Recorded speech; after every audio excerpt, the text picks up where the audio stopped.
ও পচে গেছে, পচে নিজে পড়ে গেছে। আর গাছ গাছের জায়গায় থাকে, ফল যতই বড় হয়ে যাক মা, কখনো গাছের থেকে বড় হতে পারে না, কখনো গাছের থেকে ফল বড় হতে পারে না। তাই ফল চাই না, গাছ চাই। ফল আজ আছে, খেতে পারলে খাবে, না হলে ফেলে দেবে। গাছ থাকলে সারা জীবন ফল দেবে। সেই গাছের নাম মমতা ব্যানার্জি, মাথায় রাখবে। সেই গাছের নাম মমতা ব্যানার্জি। কি বাকি রেখেছেন বাংলার মানুষকে জব্দ করতে? ইডি ডেকেছেন, সিবিআই ডেকেছেন, ইনকাম ট্যাক্স ডেকেছেন, এনআইএ ডেকেছেন। গাদাগুচ্ছেদের পার্টি সবাই বিরোধিতা করছে, কংগ্রেস বিরোধিতা করছে, বিজেপি বিরোধিতা করছে, সিপিএম বিরোধিতা করছে, আইএসএফ বিরোধিতা করছে, মিম বিরোধিতা করছে। ওই হুমায়ুন কবিরের ওই ফ্রডটা, ওর পার্টিটাও এখন দেখছি ও তো 1000 কোটি টাকা খেয়ে বসে আছে, ঢেকুরও তুলছে না, ঢেকুরও তুলছে না, ধরা পড়ে গেছে। এখন করছে, বুঝে গেছে হাওয়া খারাপ আছে। মমতা ব্যানার্জি মাথা নত করেনি। এতদিন আমরা দেখতাম যে বিরোধী দল থেকে যারা গলার আওয়াজ তুলছে তাদের বাড়িতে ইডি যায়, তাদের বাড়িতে সিবিআই যায়। সকাল 7টার সময় বেল বাজে, দারোয়ান চোখ মুছতে মুছতে দরজা খোলে, খুলে বলে কন আয়া, কন আয়া। ওই দিক থেকে আধিকারিকরা বলে যে তোর মালিককে গিয়ে বল ইডি এসেছে, ইডি এসেছে।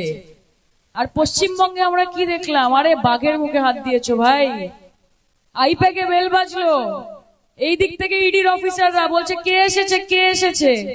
ওই দিক থেকে একজন আর আওয়াজ এলো, বললো যে তোর মালিককে গিয়ে বল দিদি এসেছে, দিদি এসেছে। এটাই হচ্ছে মমতা ব্যানার্জি, এটাই হচ্ছে তার পাওয়ার, এটাই তার ক্ষমতা। তাই আমি বলি যে তোমার আছে কোটি কোটি টাকা, কারিগরি ক্ষমতা বিজেপি, তোমার আছে কোটি কোটি টাকা, কারিগরি ক্ষমতা, আর আমার আছে হাওয়াই চটি সাদা শাড়ি, একটাই মমতা।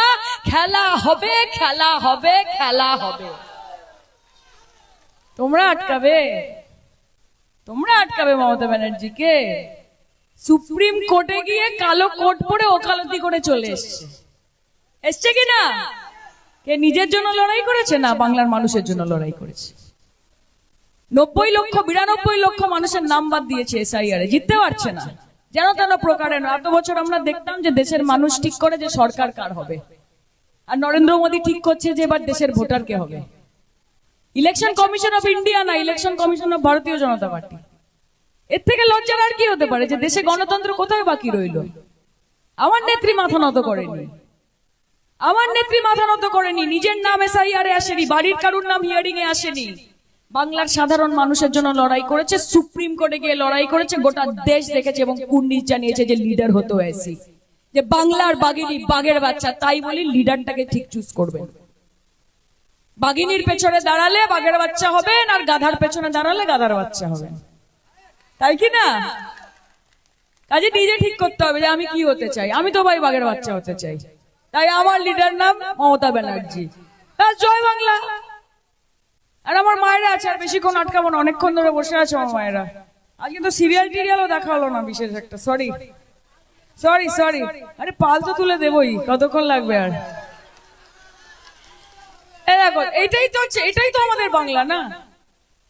যেখানে যাই মানুষের সাথে দেখা হয়, শাখা পলা মাথা ভর্তি সিঁদুর পরা বৌদিরা বলে যে একটু পাল তুলে দেটা গাও তো, কি ভাল লাগে শুনতে। অন্যদিকে ভাবিরা বসে থাকে, চাচিরা বসে থাকে, আমার মুসলমান ভাইরা বসে থাকে অসীমদা, তারা বলে যে দিদি একটু একলা নিতাইটা গান, বা ওই গানটা গান না, তোমায় রে তোমা আঝারে বলে। গাইছি গাইছি, হবে হবে, ভোটটা হবে তো। মার্জিন কত হবে জানতে চাইছি?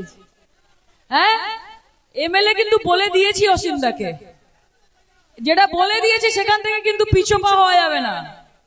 আর মমতাদির জন্য দোয়া করতে হবে, মমতাদিকে আশীর্বাদ করতে হবে যে দিদি তুমি এগিয়ে চলো, আমরা তোমার সাথে আছি।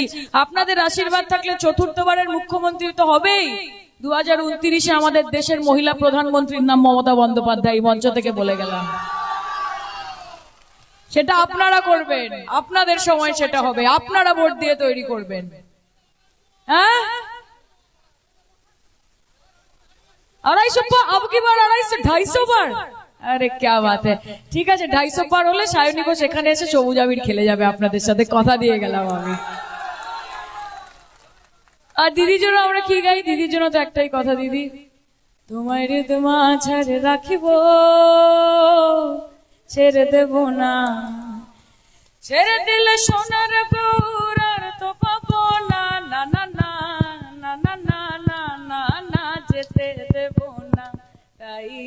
মাছার রাখিব ছেড়ে দেব না, তোমায় বক্ষ মাছে রাখিব যেতে দেব না। ওই আমি যাব ব্রজের কুলে কুলে, ভোলা মন মাখবো গোড়ার পদ ধুলি। ওই আমি